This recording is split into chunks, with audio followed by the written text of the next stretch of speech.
دیکھیں جہاں تک میری ذاتی طور پہ بات میں آپ کو بتاؤں، میں ہر کیس کو اپنی کانشیس پہ پرکھا ہے اور میرے ضمیر نے اجازت دیا تو میں نے وہ کیا ہے. ایک تو بات یہ ہے. ایک تو بات اور خصوصی طور کے اوپر میں آپ کو بتاؤں جو ریپ کے کیسز ہیں نا، میں 21 سال میں ایک بھی دفعہ ریپسٹ کا وکیل نہیں رہا. میں آپ کو بتاؤں یہ میری زندگی کا ریکارڈ ہے بہت کہ مجھے کروڑوں روپیہ بھی لوگ آئے کہ آپ وکیل بنے، وکیل بنے. تو میں نے کہا کہ یہ میری کانشیس اجازت نہیں دیتی بہت. میں کسی ریپسٹ کو ڈیفینڈ کروں.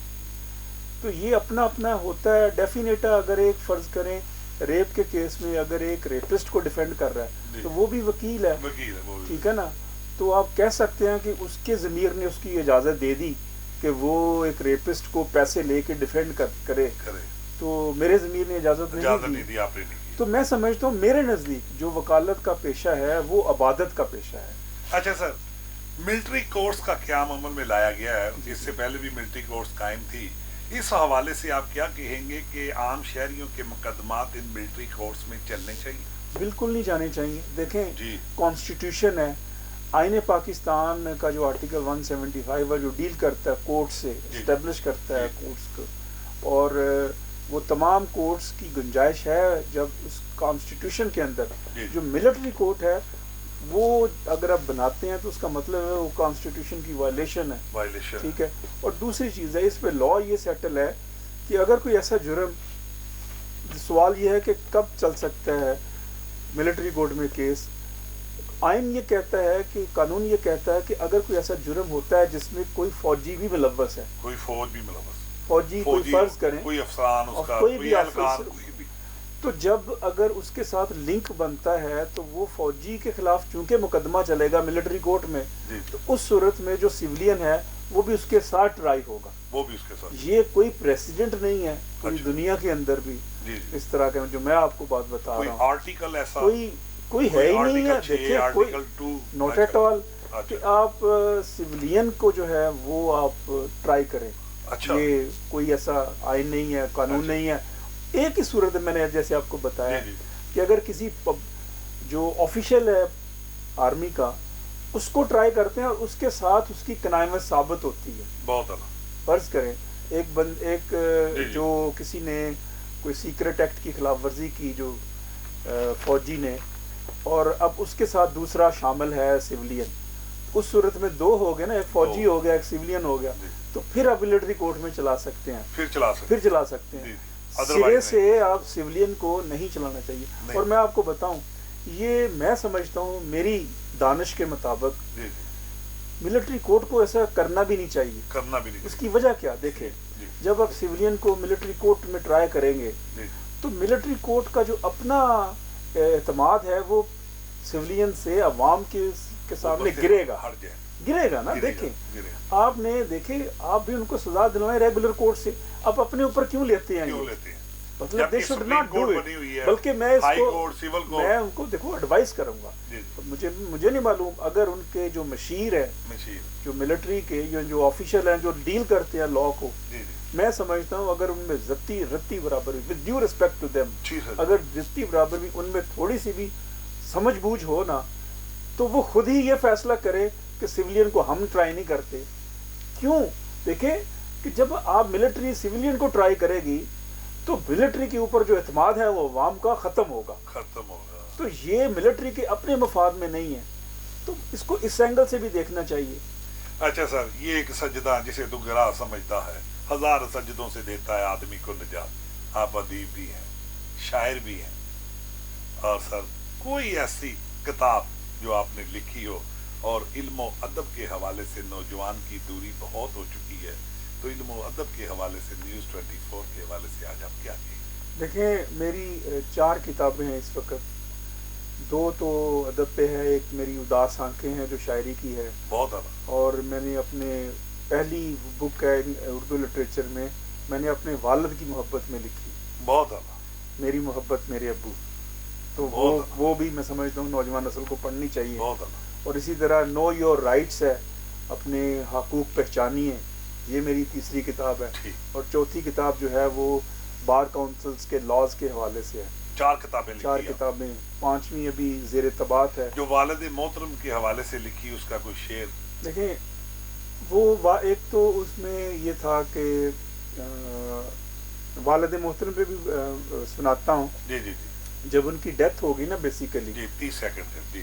تو اس وقت پھر یہ لکھی جو تھی وہ یہ تھا, کچھ اس طرح سے تھا کہ ابو جی آپ جو زیر خاک ہوئے ہیں, موسم سب غمناک ہوئے ہیں, بہت تیز بہت ہے ہجر کی برچھی, جسم و جاں سب چاک ہوئے ہیں, دل ہے میرا ٹکڑے ٹکڑے, منظر وحشت ناک ہوئے ہیں. کہ جب والد گرامی دنیا سے چلا جاتا ہے تو پھر وہ کیفیت ہے. جو اداس آنکھیں ہیں اس میں میری ایک نظم ہے صبح امید, وہ نوجوانوں کے لیے پیغام ہے خصوصی طور کے اوپر. وہ میں چاہوں گا کہ نوجوانوں تک وہ پیغام اینڈ پہ لیں گے آپ سے. اچھا سر, ایک اچھا اور کامیاب وکیل بننے کے لیے کیا نوجوان لائرز کو کرنا چاہیے؟ دیکھیں, یہ ایک تو یہ ہے کہ یہ اوور نائٹ اسٹرگل نہیں ہے. جی یہ ایک اچھا وکیل بننے کے لیے آپ کو پوری دن رات کی ایک محنت ہے, کنٹینیوس اسٹرگل ہے. کیس کو ہر حوالے سے دیکھنا ہے, اسٹڈی کرنا ہے, اور دیکھیں دو چیزیں سینئر کے ساتھ بالکل ہونی چاہیے. میں سمجھتا ہوں دو چیزیں امپورٹنٹ ہوتی ہیں میرے نزدیک. جو ہے وہ ڈیوٹی فرسٹ ہونا چاہیے آدمی کو, فی فرسٹ نہیں ہونا چاہیے. فی فرسٹ نہیں ہونا.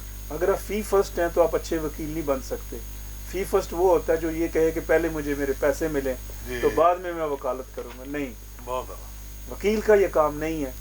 جس طرح ڈاکٹر یہ نہیں کہہ سکتا کہ مجھے پہلے پیسے دیں تو پھر میں علاج کروں گا, اسی طرح وکیل کو یہ زیب نہیں دیتا کہ اس کے پاس کوئی تکلیف کے لیے آئے اپنے مسئلے کے لیے اور وہ یہ کہے کہ پہلے آپ پیسے دیں تو پھر میں آپ کا کیس کروں گا. سر آپ انسانی حقوق کے بھی علمبردار ہیں, چیمپئن ہیں آپ.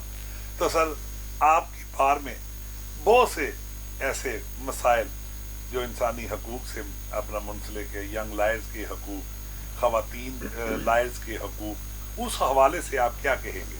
جی بالکل ہے. دیکھیں ینگ لائرز کو بھی اس طرح بہت سے سلگتے ہیں, ہونا چاہیے.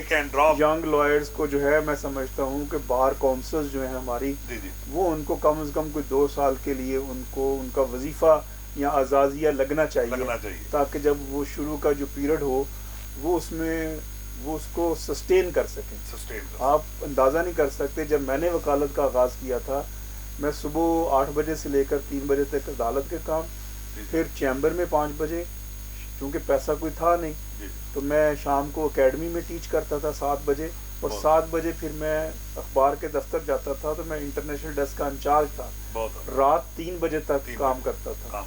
تو آپ اندازہ کر لیں یہ 20 گھنٹے کام بنتا ہے. سر نیوز 24 اپنے پروگرام اختتام کی طرف جا رہا ہے. ینگ لائرز کو آپ شاعری کے انداز میں پیغام دینا چاہتے ہیں؟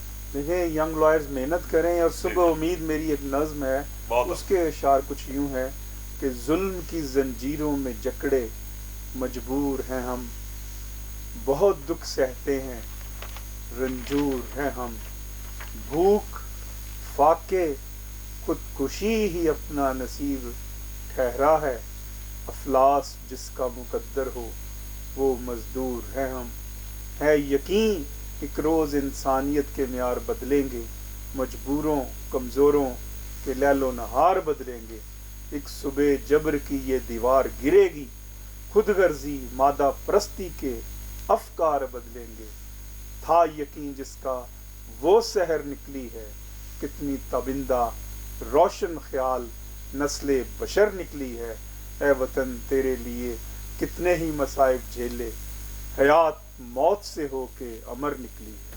بہت حیات موت سے نکل کے امر نکلی ہے. جی ناظرین, یہ تھے اشتیاق چودھری صاحب جو کہ نیوز 24 کے حوالے سے نوجوان وکلا کو اپنی نظم کے ذریعے پیغام دینے جا رہے تھے. تو ناظرین, اسی کے ساتھ اپنے میزبان ایم اے رحمان نیوز 24 سے اجازت دیجیے. اللہ حافظ.